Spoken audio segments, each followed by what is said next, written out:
आज की इस वीडियो में हम एशिया की जलवायु के बारे में बात करेंगे। जलवायु किसी स्थान की मौसमी दशाओं के लंबे औसत को कहा जाता है, जिसमें मौसम की दशाओं का लंबा औसत होता है। एक से लेकर कई सालों तक का जो कितनी वहाँ पर गर्मी पड़ती है, कितना वहाँ वर्षा होती है, कितना वहाँ तापमान रहता है, तो इन सब का लंबा औसत निकाल कर हम किसी प्रदेश की जलवायु को निर्धारित करते हैं कि वो उष्ण जलवायु है, ठंडी जलवायु है या अन्य प्रकार की जलवायु है। मानसून एशिया से तात्पर्य मानसूनी जलवायु से प्रभावित एशियाई देशों से है। हम जानते हैं कि एशिया की जो जलवायु है उसको हम मानसूनी जलवायु कहते हैं। अधिकतर इसके प्रदेश हैं जो मानसूनी जलवायु के क्षेत्र में आते हैं। इसका विस्तार पाकिस्तान, भारत से लेकर पूर्व में चीन, जापान, दक्षिण पूर्व में श्रीलंका से पूर्वी द्वीपों, म्यांमार, थाईलैंड, हिंद चीन, मलेशिया, इंडोनेशिया आदि देशों में आपके मानसूनी जलवायु पाई जाती है। स्पेंसर ने मानसून एशिया को ऐसी भौगोलिक इकाई कहा है जहां जलवायु, भू आकृति, संस्कृति, इतिहास, राजनीति एवं आर्थिक समानता है। गैर मानसूनी एशियाई खंड पर मानसूनी जलवायु का प्रभाव क्षीणतम भी नहीं है, उसका असर वहाँ पर भी है। इसमें मंगोलिया, रूसी एशिया, साइबेरिया, मध्य एशिया के देश और पश्चिम एशिया के देश तथा सऊदी अरब, इराक, अफ़गानिस्तान, ईरान आदि सम्मिलित हैं।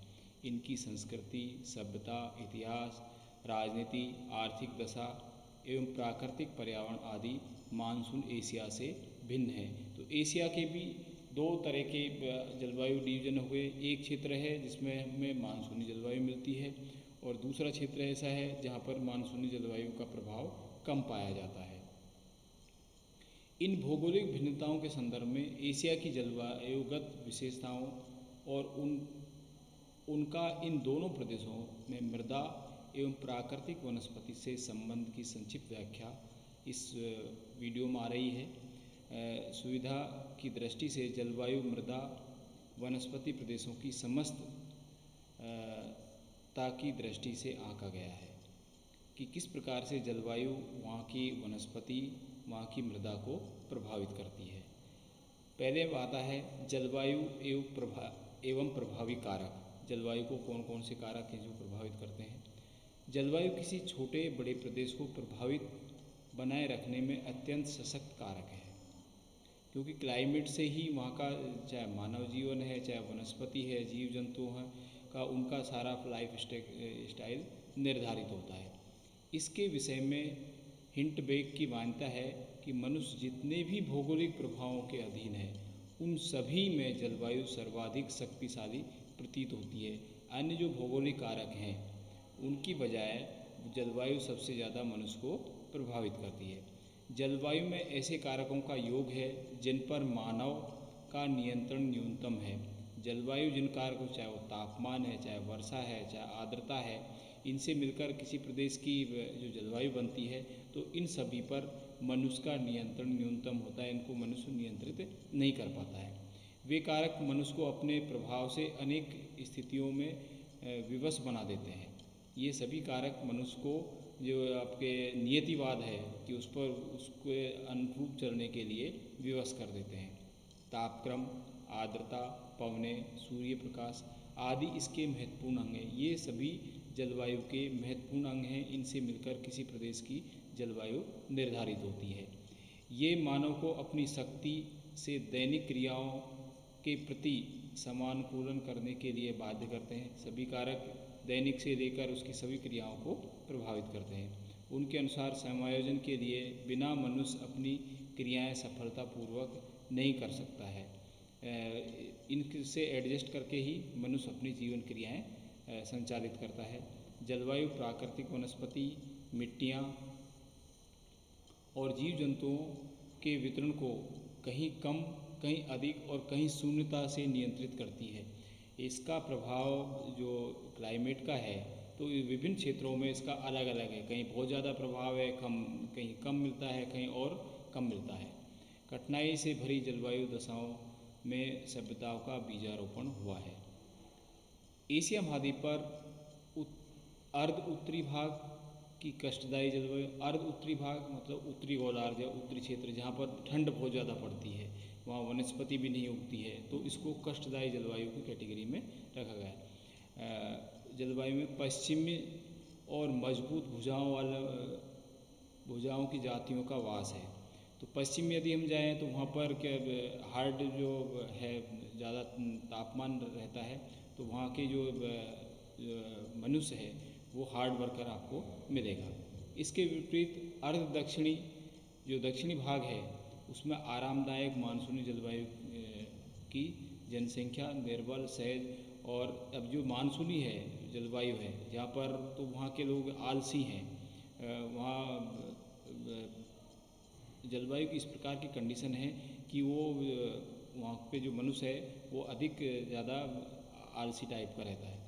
संतोषी और शीघ्र थकान का अनुभव करने का आदि है। ये प्रभाव शीत उष्ण कटिबंधीय जलवायु का ही माना जाता है। तो जो शीत और उष्ण जो जलवायु है उसका प्रभाव कि मनुष्य वहाँ पर आलसी होता है, और जबकि शीत ऋतु में तंदुरुस्त रहता है। जैसे कि हम विभिन्न प्रकार की जो ऋतुएँ हमारे चेंज होती हैं, जैसा हम महसूस करते हैं, सर्दियों में आदमी थोड़ा वो रहता है, गर्मियों में वो आपका थकान ज़्यादा महसूस करता है। एशिया पर जलवायु की 3 विस्तृत कटिबंध हैं, शीत, शीतोष्ण और उष्ण। 3 प्रकार की जलवायु कटिबंध एशिया में पाए जाते हैं। इन तीनों कटिबंधों में 3 वृहद प्रकार का जनजीवन विकसित होता है। यहाँ पर अलग अलग जो जलवायु क्षेत्र हैं वहाँ पर अलग अलग कंडीशन का जीवन, उसका निवास, आवास, खान पान, इस सब में वेरिएशन अंतर पाया जाता है। इसे प्रधानतः वहाँ की जलवायु का परिणाम बताते हैं, और ये है कि वो जो क्लाइमेट इसको नियंत्रण करती है, इसलिए माना जाता है। उष्ण कटिबंधीय क्षेत्रों की गर्मी और उमस ने मनुष्य को सुस्त बना रखा है। जहाँ गर्मी ज़्यादा पड़ती है वहाँ पर मनुष्य सुस्त पाया जाता है। शीत कटिबंध में कठोर शीत ने भी विकास में बाधाएं उत्पन्न कर रखी हैं। जहाँ बहुत ज़्यादा ठंड पड़ती है वहाँ पर भी एक बाधा के रूप में कार्य करती है ये क्लाइमेट। परंतु शीतोष्ण जलवायु वाले प्रदेशों को विकसित देशों का गौरव हासिल है, और जहाँ पर ना ज़्यादा शीत है और ना ज़्यादा उष्ण है, मिडिल है, शीतोष्ण जलवायु है, वहाँ पर अधिक विकास किया गया है। नेक्स्ट, जलवायु का मृदा पर प्रभाव, कि जलवायु किस प्रकार से मिट्टी को प्रभावित करती है। जलवायु में ताप और नमी के तत्वों का मृदा निर्माण में महत्वपूर्ण हाथ है। ये तत्व मूल चट्टान के अपक्षय और पौधों जीवाणुओं की वृद्धि में भिन्नता उत्पन्न करते हैं। जो क्लाइमेटिक कंडीशन है वो पौधे जीवाणुओं की वृद्धि में भिन्नता उत्पन्न करते हैं। आर्द्र उष्णकटिबंधीय भागों में ताप व वर्षा की अधिकता, चट्टान अपक्षय तीव्रता से घटित होती है। ऐसे जलवायु प्रदेश में मिट्टी निर्माण की प्रक्रिया वर्ष भर चलती है। असंख्य जीवाणु जैव पदार्थ को इतना सूक्ष्म बना देते हैं कि वह घुलनशील बन जाता है, परंतु अधिक व मूसलाधार वर्षा से महत्वपूर्ण खनिज भूमि के ऊपरी स्तर से नीचे चले जाते हैं और मिट्टी का अपक्षालन हो जाता है। तेज वर्षा से मिट्टी धुल जाती है, एक तरह से प्रचुर जैव तत्वों का विघटन हो जाता है, अतः कुछ समय बाद मिट्टी अनुपजाऊ हो जाती है। इस प्रक्रिया को लेटराइजेशन कहते हैं।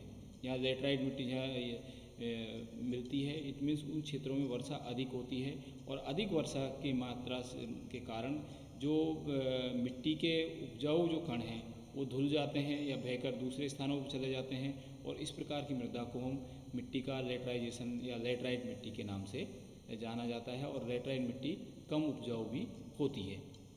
शीत कटिबंध में अधिक शीत से मिट्टी निर्माण प्रक्रिया बड़ी धीमी गति से होती है। क्योंकि वहाँ पर जो वनस्पति वगैरह जल्दी से सड़गलते नहीं हैं और ना ही वो हुमस का निर्माण करते हैं।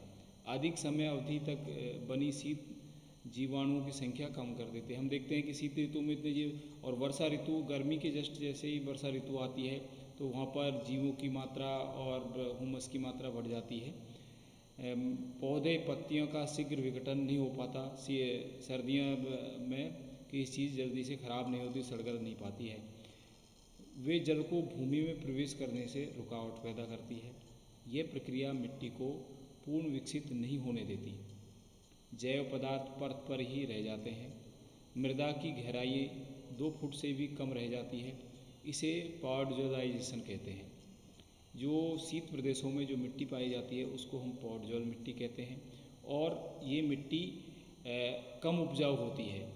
और इस प्रकार कम उपजाऊ मिट्टी को जो जैव पदार्थ हैं ऊपरी परत पर रह जाते हैं, अंदर तक नहीं जाते। 2 फीट की गहराई तक जो मिट्टी की परत पाई जाती है तो इसको पॉडजोलाइजेशन कहते हैं।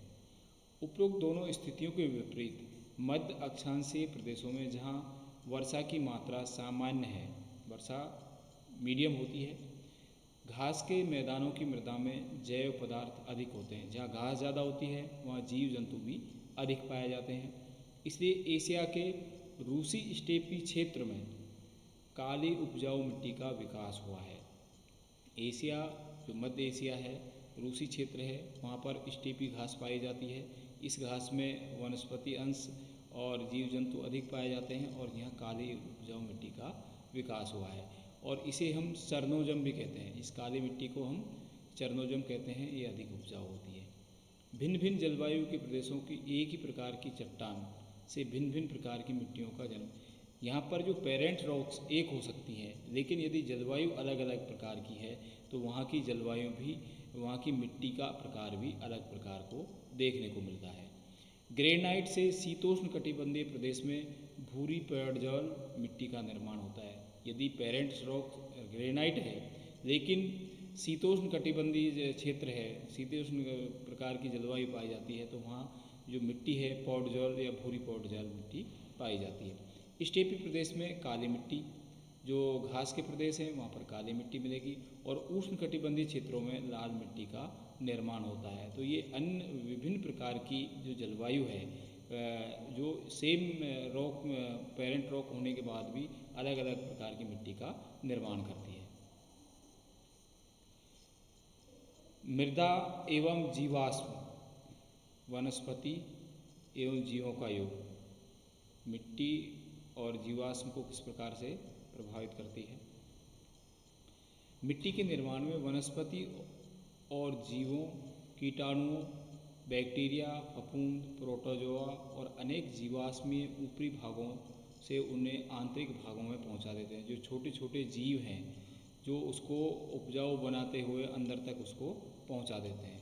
केंचुआ, चींटी, दीमक की दृष्टि से प्रभावी जीव हैं जो वृक्षों एवं पौधों के तनों को नष्ट कर उन्हें बहुत ही बारीक मिट्टी में परिवर्तित कर देते हैं।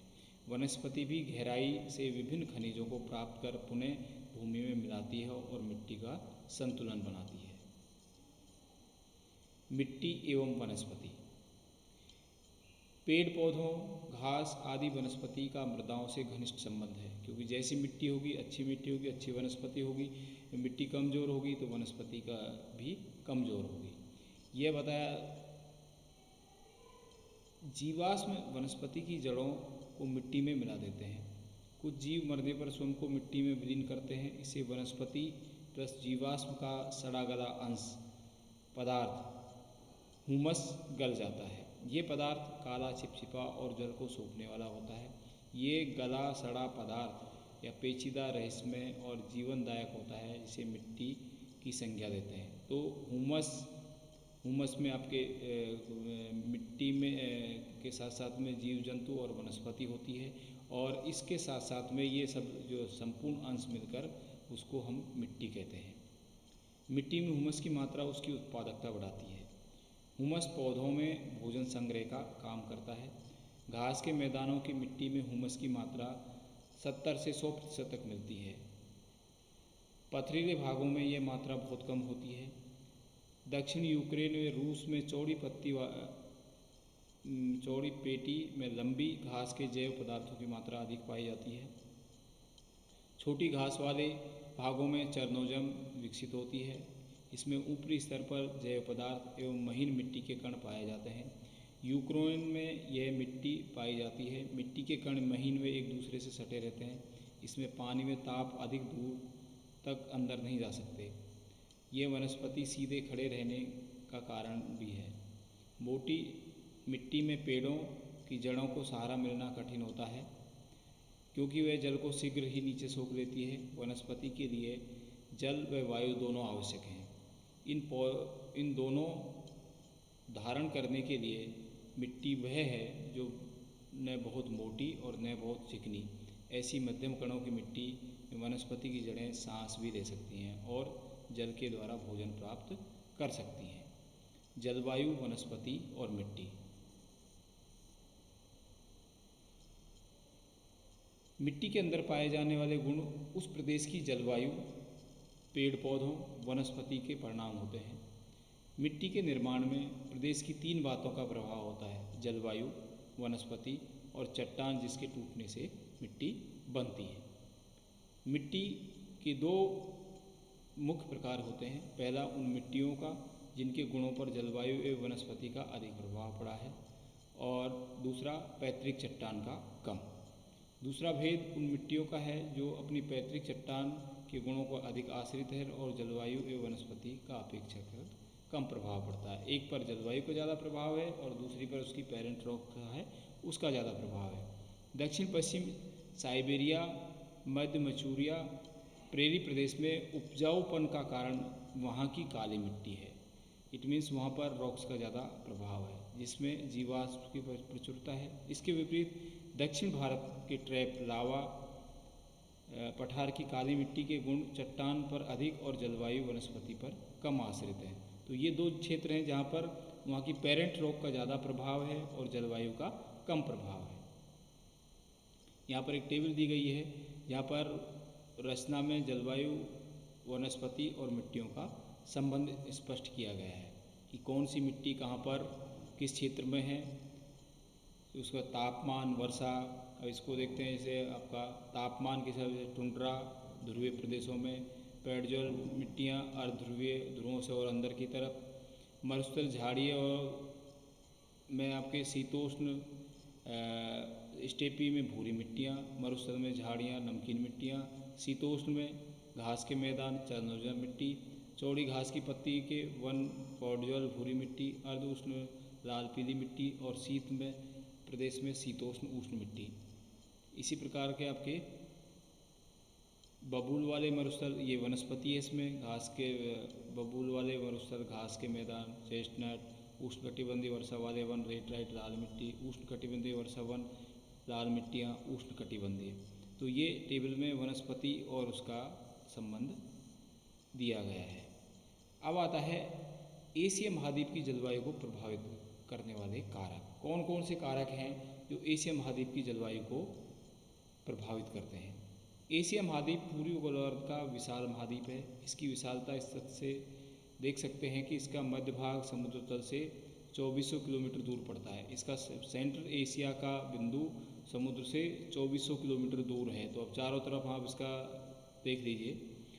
यह अक्षांशीय दृष्टि से 10 डिग्री दक्षिण अक्षांश से 800 उत्तरी अक्षांश तक विस्तृत, 80 डिग्री उत्तरी अक्षांश तक विस्तृत है। ये महाद्वीप पश्चिम में 25 डिग्री पूर्वी देशांतर से पूर्व में 170 पश्चिमी देशांतर रेखाओं तक फैला हुआ है। ये भूमंडल के लगभग आधे देशांतरीय क्षेत्र को घेरे हुए है। विशालता में एशिया महाद्वीप का कोई अन्य भूखंड बराबरी नहीं करता है। ये विश्व का सबसे बड़ा महाद्वीप है। महाद्वीप मध्य भाग की समुद्र से दूरी के कारण इसका मध्य भाग महाद्वीपीयता से, लैंड लॉकेट से इस पर महाद्वीपीय प्रभाव, क्योंकि इस पर समुद्र का कोई प्रभाव नहीं है, 400 मीटर तक वहाँ तक समुद्र का समकारी प्रभाव नहीं पहुँच पाता है, तो महाद्वीपीयता से ग्रस्त है। इसके उत्तरी पूर्वी छोर में बेरिंग जलडमरू से पश्चिम सागर तट की लंबाई 9660 किलोमीटर और चेलुस्किस अंतरीप से दक्षिण में सिंगापुर तक की इसकी चौड़ाई 8533 किलोमीटर है। इसकी लंबाई चौड़ाई यदि हम देखते हैं, इस महाद्वीप का हृदय देश अति उच्च पर्वतीय क्षेत्र है। यहाँ शीत प्रधान उत्तरी एशिया को मानसूनी और दक्षिण एशिया को अलग करता है। एशिया के दक्षिण पूर्व और पूर्व में समुद्री धाराएं उत्पन्न होना इस महाद्वीप की विशेषता है। पामीर की गांठ से पश्चिम की ओर जाने वाले पर्वत श्रेणियों को 2 क्रमों में मध्य भाग पर बलोचिस्तान और ईरान के पठारी भाग हैं। आगे आर्मेनिया की गांठ से पश्चिम की ओर टारस पोंटी की श्रेणियों से घिरा अनातोलिया का पठार है। पश्चिम की ओर पठारों का यह क्रम सागर से दूर जा रहा है। समस्त दक्षिण पश्चिम एशिया हिंद महासागर के प्रभावों से वंचित रहता है। एशिया महाद्वीप की उपरोक्त भौगोलिक विशेषताओं वहाँ जलवायु को प्रभावित किया है। इसका प्रभाव निम्न प्रकार है। जलवायु के प्रभावित करने वाले सामान्य कारकों में तापमान, आर्द्रता, वर्षा का, पवनों का स्वभाव, दिशा, सूर्य प्रकाश। एशिया के बारे में कतिपय विशेषताएं भी हैं जो महाद्वीप की जलवायु को प्रभावित करती हैं। महाद्वीपीयता: एशिया का विस्तार उत्तर, दक्षिण, पूर्व, पश्चिम इतना अधिक विस्तृत है कि उसमें एशिया के मध्य भाग को समुद्री प्रभाव से दूर रखा है। उसकी जलवायु विषम बन उठी है। एशिया दक्षिण भाग को छोड़कर शेष एशिया पर ताप परिसर अधिक रहता है। ताप परिसर मध्य एशिया 25 से लेकर 300 डिग्री सेंटीग्रेड और उत्तर एशिया पर 60 डिग्री से लेकर 70 डिग्री तक रहता है। तापमान का अंतर: ताप परिसर का मतलब न्यूनतम और अधिकतम तापमान में अंतर। विषम धरातल: एशिया के मध्यम भाग पर पर्वत पठारक्रम है। ये समुद्री प्रभाव से दूर है। शीत ऋतु में ठंडी पवनें ध्रुवीय क्षेत्र में मध्य एशिया का तापक्रम गिरा देती हैं। हिमालय के पार मध्य एशिया पर हिंद महासागर का प्रभाव नहीं पहुंचता, अतः मध्य एशिया की जलवायु विषम बनी है। हिमालय के दक्षिण में भारत के ताप इतने विषम नहीं है। हिमालय की स्थिति भारत पाकिस्तान को अत्यधिक शीत एवं बर्फीली हवाओं से सुरक्षित रखती है। पाकिस्तान में लाहौर समुद्र तल से 213 मीटर का वार्षिक ताप प्रतिशत 22 डिग्री सेंटीग्रेड, जबकि भारत में दिल्ली 218 मीटर का 19 डिग्री सेंटीग्रेड है। परंतु मध्य एशिया का यह ताप परिसर ताशकंद में 491 मीटर की ऊंचाई पर 28 डिग्री सेंटीग्रेड है। अक्षांशीय स्थिति: अक्षांश: एशिया विषुवत रेखा उत्तरी ध्रुव के मध्य विस्तृत है। यहाँ उष्ण शीतोष्ण शीत कटिबंध क्षेत्र है। इन तीनों क्षेत्रों में जलवायु भिन्न भिन्न है। महाद्वीपीय या दक्षिण पूर्वी भाग उष्ण आर्द्र है, दक्षिण पश्चिम भाग शुष्क है, उत्तरी भाग शीत जलवायु से ग्रसित है। उत्तरी भाग 8 महीनों से भी अधिक बर्फ से ढका रहता है।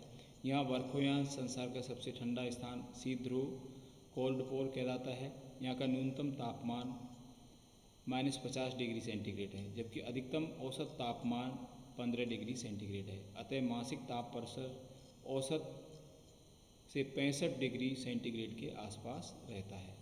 मानसून पवनें: एशिया पर मौसम के अनुसार शीत ग्रीष्मकालीन पवनें निम्न भार क्षेत्रों की ओर समुद्र से स्थल की ओर, स्थल से समुद्र की ओर प्रभावित होती हैं। स्थल समीर और जल समीर।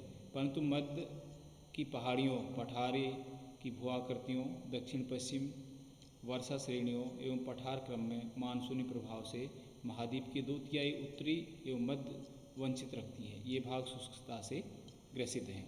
तो अक्षांशीय स्थिति, मानसूनी पवनें, फिर रहते हैं विषुवतीय एवं अक्षांशीय स्थिति में द्वीपों की कतार। एशिया के दक्षिण पूर्वी या दक्षिण प्रशांत महासागर, हिंद महासागर में द्वीपों की कतार भूमध्य रेखीय उष्ण आर्द्र जलवायु का क्षेत्र है।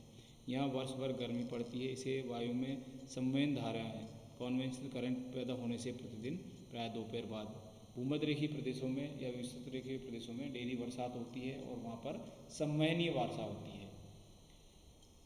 6 है दक्षिण प्रायद्वीप के पठार। ये पठार अरब, दक्षिण इंडो चीन यहाँ तापमान काफ़ी ऊंचा रहता है, परंतु इनके तटों पर ताप कुछ समय सम बने रहते हैं। यह समुद्री पवनों का अपना प्रभाव बनाए रखती है। इसके मध्य भाग मानसूनी प्रभाव से वंचित रहते हैं। इनका पथरीला धरातल ताप परिसर अधिक रखता है। शीतोष्ण कटिबंधीय क्षेत्र: अक्षांशीय विस्तार के कारण एशिया का 3/4 भाग शीतोष्ण अक्षांश में पड़ता है, परंतु इसका जलवायु पर सकारात्मक प्रभाव नहीं है, क्योंकि धरातलीय विषमता और समुद्र प्रभाव से दूरी रहती है। ये क्षेत्र सम जलवायु से वंचित रह जाते हैं। तो ये विभिन्न, चाहे शीतोष्ण कटिबंध क्षेत्र है, दक्षिण प्रायद्वीप के पठार है, विषुवत अक्षांश विषुवत रेखा से द्वीपों की स्थिति है, मानसूनी पवनें हैं, अक्षांशीय स्थिति है, विषम धरातल है, महाद्वीपता है, ये एशिया की जलवायु को प्रभावित करने वाले कारक हैं। आज की इस वीडियो में इतना ही। That's all. Thank you.